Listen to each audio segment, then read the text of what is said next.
सुखिया एक बहुत गरीब किसान और उसकी बीवी शालिनी दोनों एक छोटे से घर में अपनी बेटी संजू के साथ रहा करते थे। शालिनी की शादी सुखिया से बहुत कम उम्र में ही कर दी गई थी।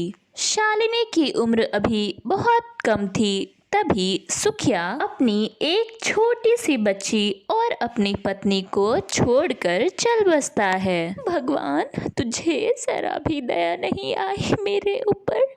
मेरे सर पे तो बस मेरे पति का ही साया था, तूने मुझसे वो भी छीन लिया। मैं अपनी इस छोटी सी बच्ची को कैसे पालूंगी।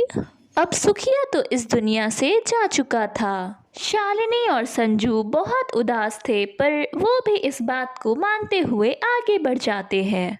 इसी तरह दिन बीत रहे थे। शालिनी की तबीयत भी अब कुछ ठीक नहीं रहा करती। माँ, तुम बिल्कुल भी चिंता मत करो, सब कुछ ठीक हो जाएगा। बेटा, मैं तुमसे माफ़ी मांगती हूँ, मैं तुम्हारा साथ नहीं दे पा रही। मुझे बिल्कुल समझ नहीं आता ये भगवान भी हमारे साथ ही ऐसा क्यों करता है।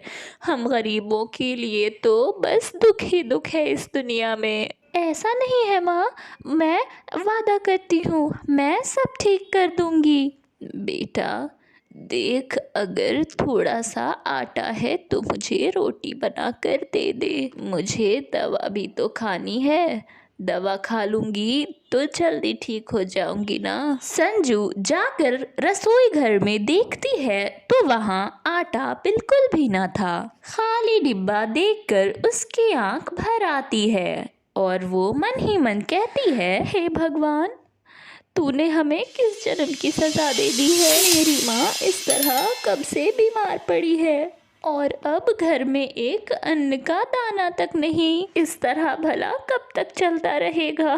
मुझे कुछ ना कुछ तो करना होगा, तू मेरा साथ देना भगवान। संजू रात भर सोच में डूबी हुई थी और सवेरे उठकर वो अपनी माँ से कहती है, माँ, अब मैं तुझे और इस हालत में नहीं देख सकती।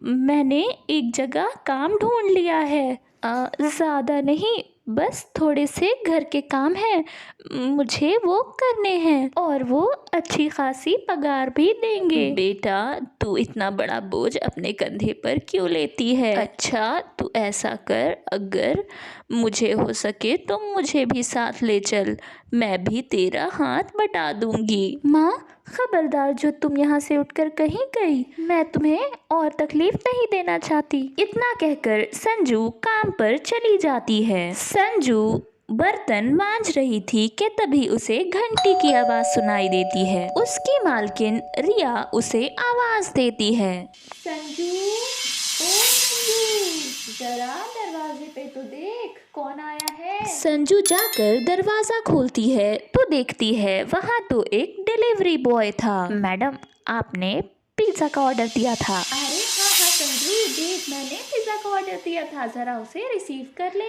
संजू पिज्ज़ा ले लेती है और उसे लाकर टेबल पे रख देती है। शाम होते ही सारे घर वाले बैठकर पिज्ज़ा के मज़े ले रहे थे। ये ले संजू, तू भी खा ले, ज़रा खाकर तो देख। संजू पिज्ज़ा खाती है तो वह उसे बहुत स्वादिष्ट लगता है। मैंने तो अपनी ज़िंदगी में कभी पिज्ज़ा नहीं खाया और वो भी इतना स्वादिष्ट। संजू थोड़ा सा पिज्ज़ा तो खा लेती है और बाकी बचाकर अपनी माँ शालिनी के लिए रख लेती है। घर आते के साथ संजू अपनी माँ को पिज्ज़ा देती है। अरे बेटा, ये तो बहुत स्वादिष्ट है, ये तुझे कहाँ से मिले। माँ, मैं जहाँ काम करती हूँ ना, वहाँ उन लोगों ने पिज्ज़ा मंगाया था तो उसी में से उन्होंने मुझे थोड़ा सा दिया। अपनी माँ को मज़े से पिज्ज़ा खाते हुए देखकर संजू मन ही मन सोचती है, लगता है माँ को पिज्ज़ा बहुत पसंद आया है। क्यों ना मैं ऐसा करूँ कि माँ के लिए घर पर ही पिज्ज़ा बना दूँ। पहली तनख्वाह मिलने के साथ ही संजू बाजार से सारा पिज्ज़े का सामान ले आती है और घर पर ही 2-4 रोटियां बनाकर उसमें पिज्ज़ा बनाती है। माँ,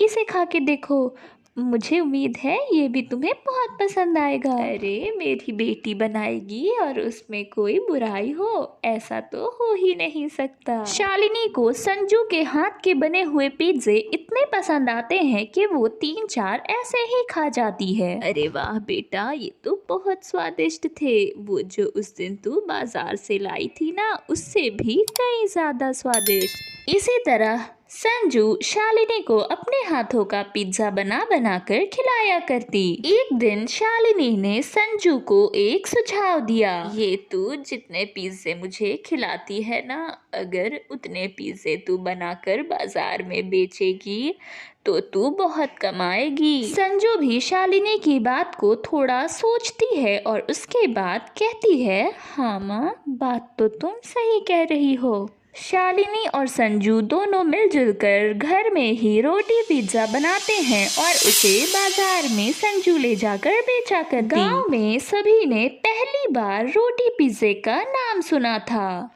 रोटी पिज्जा, अरे ये तो बहुत सस्ता है और ऊपर से इस पूरे पिज्जे का स्वाद। हाँ हाँ, चलो चलो हम भी खाते हैं। देखते ही देखते संजू की दुकान पर भीड़ लग जाती है और उसके सारे रोटी पिज्जे खत्म हो जाते हैं। एक अमित नाम का लड़का संजू की दुकान पर हर रोज आया करता। अरे आप तो वाकई में बहुत स्वादिष्ट रोटी पिज्जा बनाती हैं। मुझे तो मानो आपके रोटी पिज्जे की आदत सी पड़ गई है। अमित संजू की सादगी और उसकी मेहनत की वजह से उसे मन ही मन चाहने लगा था। एक बहुत अमीर घर का लड़का और वहीं संजू, वो तो बेचारी एक बहुत गरीब मामूली सी लड़की। संजू, मैं आपसे कुछ कहना चाहता हूँ। मैं आपकी दुकान पर रोज़ यूं ही नहीं आया करता। आपके रोटी पिज्ज़े तो बहुत मज़ेदार होते ही हैं, पर बात कुछ और भी है। देखिए, बात कुछ ऐसी है कि मैं आपको मन ही मन पसंद करता हूँ और अगर आप चाहें तो मैं आपसे शादी करना चाहता हूँ। पर अमित जी, आप तो बहुत पैसे वाले हैं और आप मुझ जैसी गरीब लड़की से क्यों शादी करेंगे? ओहो, आप भी ये क्या अमीर गरीबों वाली बातें लेकर बैठ गई। ये सारी बातें मुझे समझ बिल्कुल भी नहीं आती। आप मुझे बस हाँ या ना कहें। संजू अमित को हाँ कह देती है और उसके बाद वो सभी बहुत खुशी खुशी जिंदगी बिताते हैं।